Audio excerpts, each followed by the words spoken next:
Breaking news Dharmasthala తవ్వకాల్లో కీలక మలుపు తిరిగింది. నిన్నటి సిట్ తవ్వకాల్లో మానవ అవశేషాలు దొరికినట్టుగా మళ్ళీ సమాచారం వస్తుంది. 11వ నంబర్ పాయింట్ కు అతి సమీపంలో మానవ అవశేషాలు దొరికినట్లుగా తెలుస్తోంది. ఒకటే చోట 3 అస్థిపంజరాలు దొరికాయని చెప్తున్నారు.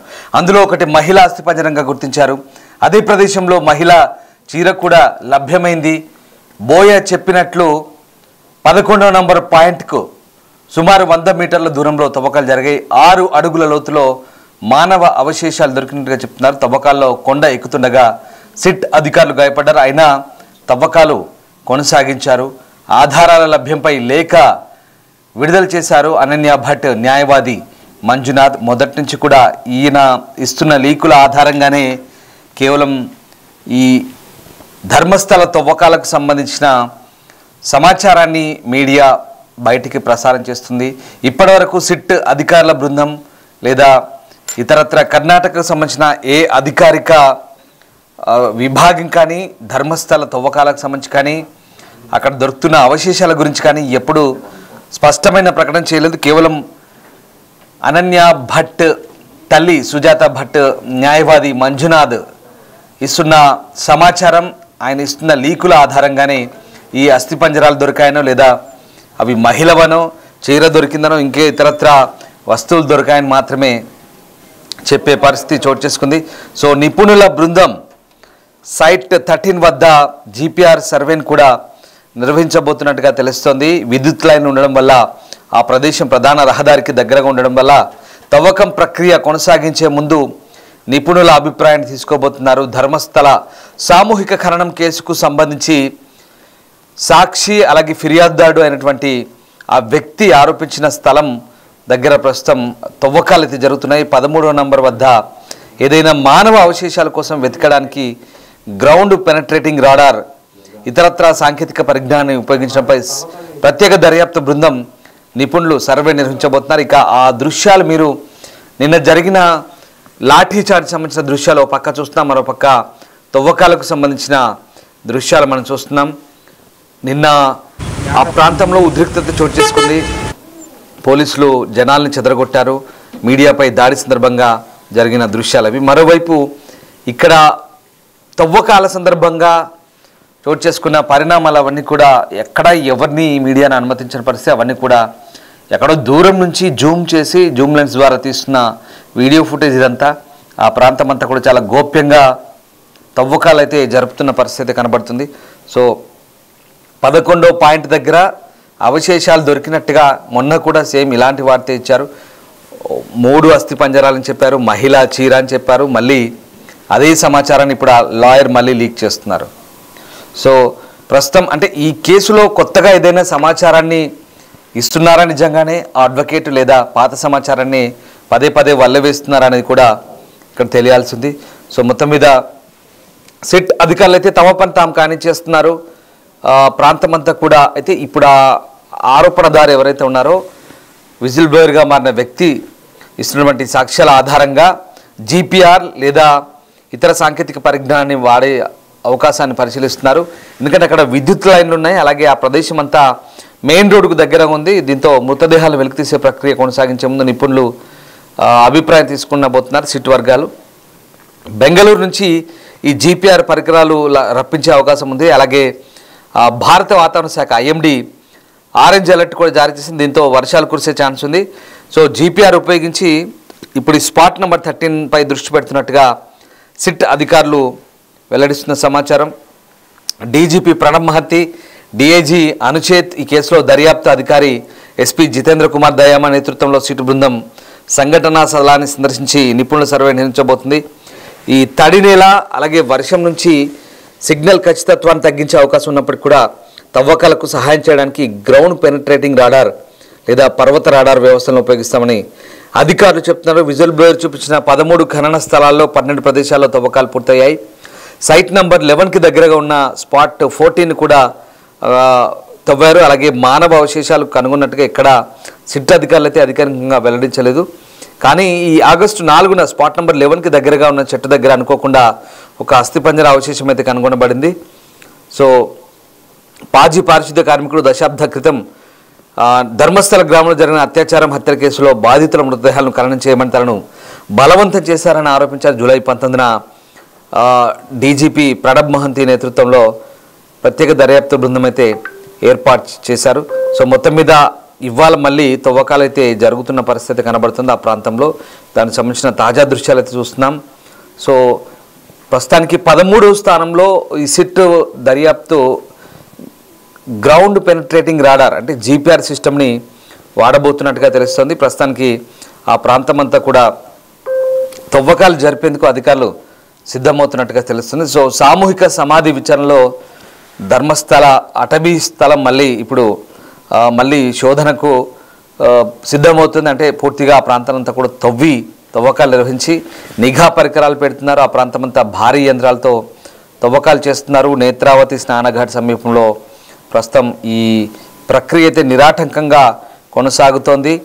అక్కడ వర్షాలు పడ్డప్పటికీ ఎలాంటి ఆటంకం లేకుండా తవ్వకాలు జరుగుతున్నాయి. నెంబర్ 13 దగ్గర ఇప్పటికే బ్యారికేడ్లతో కప్పబడే ఆ ప్రాంతాన్ని నిఘాలో ఉంచామని అధికారులు అయితే చెప్తున్న పరిస్థితి కనబడుతుంది.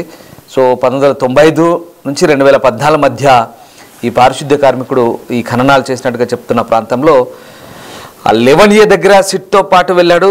11A అనేది కొత్తగా స్పాట్ నెంబర్ 11 వద్ద అడిషనల్గా మరొక పాయింట్, అది 11A అని చెప్తున్నారు. సో అక్కడ మహిళలు మైనర్లతో సహా అనేక మృతదేహాలను రహస్యంగా ఖననం చేశానని అతను ఆరోపించాడు. సో లైంగిక హింసకు సంబంధించిన ఆధారాలున్నాయంటూ కూడా చెప్తున్నాడు. అతని వాంగ్మూలం మెజిస్ట్రేట్ ముందు నమోదు చేయబడింది.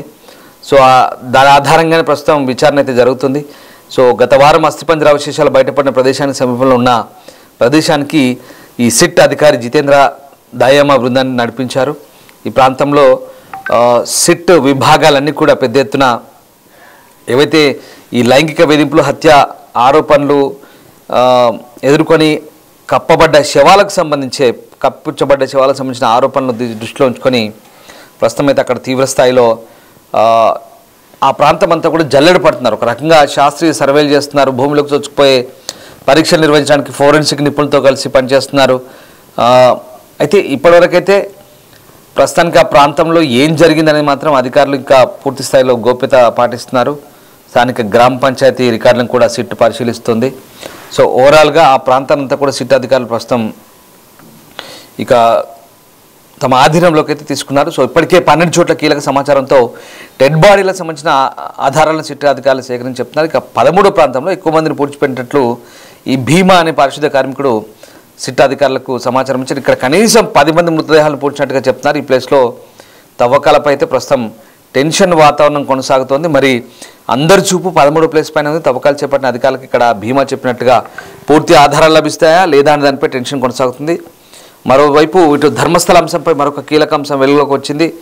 ఈ బెల్తంగడి పోలీసులు అసహజ మరణాలకు సంబంధించిన రిజిస్టర్ నుంచి క్రమంగా పేర్లను అయితే తొలగించారు. వీటన్నిటి కూడా ప్రస్తుతం మొత్తం డేటా అంతా మాయం చేశారు.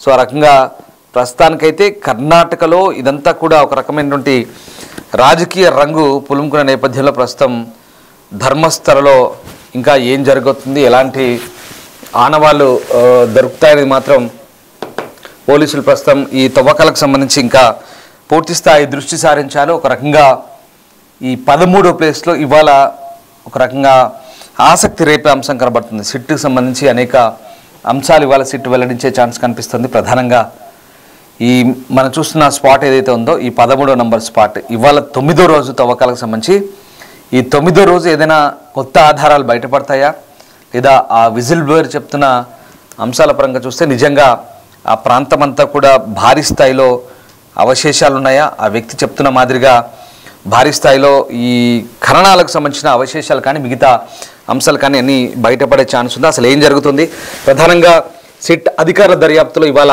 ఏం వెల్లడి కాబోతుంది అనేది మాత్రం ఆసక్తికరంగా మారబోతుంది. ఎందుకంటే ఇప్పటికే విజిల్ బ్లోయర్ చెప్తున్న అంశాల పరంగా ఎక్కడెక్కడ ఉన్నాయి, ఏ ప్రాంతాల్లో ఉన్నాయని మొత్తం క్షుణ్ణంగా పరిశీలిస్తున్నారు. ఇక ఇవాళ క్లియర్గా జీపీఆర్ను వాడబోతున్నారు. జీపీఆర్ అంటే ఖచ్చితంగా మట్టి బురద ఎక్కడ ఏది కురికిపోయినా ఎక్కడ ఏ చిన్నపాటి అవశేషం ఉన్నా కూడా ఆ ప్రాంతం అంతా కూడా చాలా క్లియర్గా చెప్తుంది. మనకు తెలిసిందే, మనం శ్రీశైలం ఎడవగట్టు కాలువ సంబంధించి కార్మికులు చిక్కున్నప్పుడు జీపీఆర్ను వాడి ఆ బురదలో ఉన్న అవశేషాలని అవన్నీ కూడా ఒక పైప్లో చిన్న కెమెరా పెట్టి జీపీఆర్ని పంపిస్తారు. గ్రౌండ్ పెనట్రేటింగ్ రాడార్ అంటారు. సో ఈ గ్రౌండ్ పెనట్రేటింగ్ రాడార్ అనేది జీపీఆర్ అనేది ఎలాంటి సంక్లిష్ట పరిస్థితుల్లో అయినా మట్టిలో కానీ భూమిలో కానీ ఎలాంటి అవశేషాలున్నా కూడా చాలా క్లియర్గా కనిపెట్టి సిగ్నల్స్ని పంపిస్తుంది. ఆ సిగ్నల్స్ ఆధారంగా అక్కడ ఏదో ఉంది. సో ఇక్కడ ఈ పాయింట్లో ఏదో ఉంది. ఆ పాయింట్ అంతా కూడా మనం చాలా క్లియర్గా క్షుణ్ణంగా పరిశీలించాలని అధికారులు భావిస్తారు. ఆ ప్రాంతాన్ని అంతా కూడా తవ్వుతారు, ఆ ప్రాంతాలంతా కూడా క్లియర్ చేసే అవకాశం ఉంది. కాబట్టి ఇవాళ ఈ 13వ ప్లేస్లో చాలా క్లియర్గా ఇప్పుడు ఈ భీమా అని పారిశుద్ధ్య కార్మికుడు చెప్తున్న అంశాల ఆధారంగా ఆ ప్రాంతంలో ఏదో ఉంది. ఒకటి కాదు, దాదాపు 1/2 డజన్ శవాలను అక్కడే పాతి పెట్టాను, అక్కడే ఉన్నాయి ఖచ్చితంగా అని ఆయన చెప్తున్నాడు. సో ఈ 13వ పాయింట్ కీలకం కాబోతుందా నిజంగా అంటే మరి చూడాలి. నిజంగా విజిల్ బ్లోయర్ చెప్తున్న అంశాల ఆధారంగా ఇవాళ ఎలాంటి అవశేషాలు బయటపడబోతున్నాయి అనేది ఉత్కంఠ రేపుతుంది. సో ఓవరాల్గా ఏదేమైనా ఇవాళ జరిపే తవ్వకాల మీద కూడా కాస్త ఆసక్తి అయితే ఉంది. ఇటు ఈ మంజునాథ్ అనే అడ్వకేట్ ఎప్పటికప్పుడు లీకులు కూడా ఇస్తున్నాడు. మరికొన్ని అస్థిపంజరాలు దొరికాయని, చీరలు దొరికాయని, రకరకాల అవశేషాలు దొరికాయంటూ ఆయన చెప్తున్నాడు. ఎట్ ద సేమ్ టైం అక్కడ ఈ మొత్తం వ్యవహారాన్ని కవర్ చేస్తున్న మీడియాపై దాడి జరుగుతుంది. బాధితుల పక్షాన వెళ్ళి సమాచారాన్ని సేకరిస్తున్న యూట్యూబ్ ఛానల్ పైన దాడి జరుగుతుంది. అక్కడ కొంతమంది గ్యాంగులుగా ఏర్పడ్డారు. వీళ్ళంతా కూడా ధర్మస్థల్లో ఒక గ్రూపులుగా గ్యాంగులుగా ఏర్పడి కొంతమంది ఎవరు, వీళ్ళ వెనక్కి ఎవరున్నారు, ఎందుకు దాడిలో పాల్పడుతున్నారు, బాహటంగా మీడియాల ఛానల్ ప్రతినిధులను కొడుతున్నారు, కెమెరాలు పగలగొడుతున్నారు. వీళ్ళంతా కూడా ఇష్టారాజ్యంగా వ్యవహరిస్తున్నారు. పోలీసులు చూస్తుండగానే దాడికి తెగబడుతున్నారు. పోలీసులు లాఠీచార్జ్ చేస్తున్నారు. ఇరువైపులా మీడియాకు మద్దతుగా కొంతమంది వస్తున్నారు. వాళ్ళు కొంతమంది ఆటోలో వచ్చి కొన్ని గుంపులు అవన్నీ అసలు ఎవరు వీళ్ళంతా, ఎక్కడి నుంచి వస్తున్నారు? వీరేంద్ర హెగ్డేకి, హరిశ్చంద్ర కుమార్కి మద్దతుగా వీళ్ళంతా వచ్చి అక్కడ ఈ గొడవలు చేస్తుంటే మరి పోలీసులు కూడా దీన్ని సీరియస్గా పరిగణిస్తున్నారా, ఏం జరుగుతుందని తేలాల్సి ఉంది. సో మొత్తం మీద ధర్మస్థలకు సంబంధించి ఇంకా ఉత్కంఠ అయితే కొనసాగుతుంది. ఇంకా చాలా అంశాలు తేలాల్సి ఉంది. సో ఇవాళ 9వ రోజు తవ్వకాల్లో భాగంగా ఏం బయటపడతాయి, ఎలాంటి ఆధారాలు దొరుకుతాయి, ఎందుకంటే ఇట్స్ బీన్ చాలా లాంగ్ ఒక డైలీ సీరియల్ లాగా కొనసాగుతోంది. ఆయన చేస్తున్న ఆరోపణలకు నిజమైన ఆధారాలు ఉన్నాయా లేవా, ఇదంతా ఒక డైలీ ఎపిసోడ్ లాగా, డైలీ సీరియల్ లాగా మాదిరిగా సాగుతుందా, లేదా నిజంగానే ఈ ఆధారాలన్నీ కూడా పూర్తిగా అక్కడ ఆ ప్రాంతం నుంచి కొట్టుకుపోయాయా, ఇంకా ఈ చెప్తున్న 15 పాయింట్లు కాక ఇంకా 15 పాయింట్ల, ఇంకా వందలాది శవాలు, ఒకటి కాదు రెండు కాదు వందలాది శవాలు అంటే ఇవన్నీ ఎక్కడెక్కడ పాతి పెట్టాడు ఏంటి అనేది తెలియాల్సి ఉంది. సో వాటన్నిటికీ సంబంధించి పోలీసులు అయితే చాలా క్షుణ్ణంగా ఓపిక్గా ఇంకా తవ్వకాలు జరిపి పరిశోధన చేయాల్సిన అవసరం కనిపిస్తుంది. చూడాలి మరి ఫోరెన్సిక్ ల్యాబ్ ఇచ్చే రిపోర్ట్ కూడా కీలకం కాబోతుంది. సో ఇది ఈ రకంగా ఎలాంటి మలుపు తిరగబోతుంది కేసు, ఎలాంటి పర్యవసానాలు చోటు చేసుకుంటారని మాత్రం ఆసక్తికరంగా ఉండబోతుంది.